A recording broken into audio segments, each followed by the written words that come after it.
to celebrate the launch of my exclusive David Austin discount code of North10, available on all UK orders placed on the David Austin website between the 13th and the 19th of November. The guys over at David Austin have very kindly sent me yet another rose to add to my enormous collection. When your roses arrive, they're going to look something like this, and in this video I'm going to tour you through what to do next. Roses supplied bare root have basically been pruned, lifted from the ground, washed and put into a state where they're dormant at this time of year. Where now the temperatures are cold and we're into November, the roses have quite naturally gone to sleep, and they won't be doing very much now until around February or March when they'll start re-rooting. Your roses will arrive in a cardboard bag very similar to this, with up to, sometimes if you've placed more than one order, up to 10 roses in a bag. Now, beautiful thing about this is obviously the bag is fully compostable. That can go into your recycling because it's obviously paper, or it can go onto the compost where it will biodegrade over a period of time.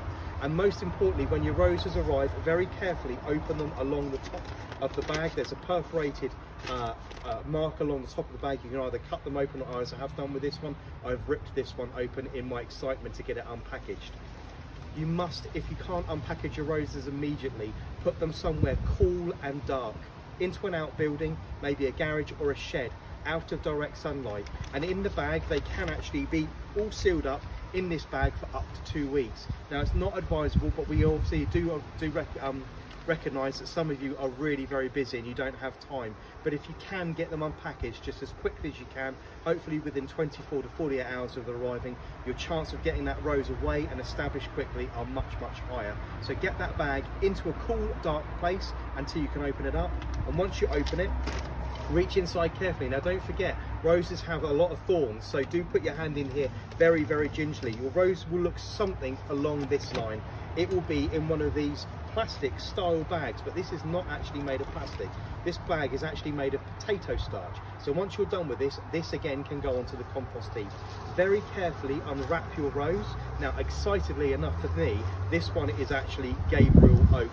Not one that I have in my collection at the moment, so I'm really excited to bring you my review of this one next year. And your rose will look something along this line.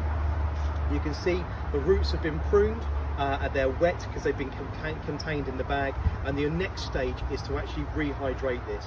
Take your rose and place it into a bucket of water or a water butt, something that completely covers the roots up to the rootstock, which is this part of the rose here, with water. And you want to be soaking it for at least 2 hours. If you have been tardy and you've kept your rose in a bag for a long period of time, I say up to 2 weeks sealed in that bag in a cool, dark place, you'll need to rehydrate your rose for much, much longer. Now, the roots on this are really still very wet. It's arrived and I've unpackaged it very quickly. I'm still going to place this into a bucket of water until I'm ready to plant, and I'm going to put that into the bucket of water maybe for a couple of days just to keep it wet. And my next video will be guiding you through the planting process of your new bare root rose.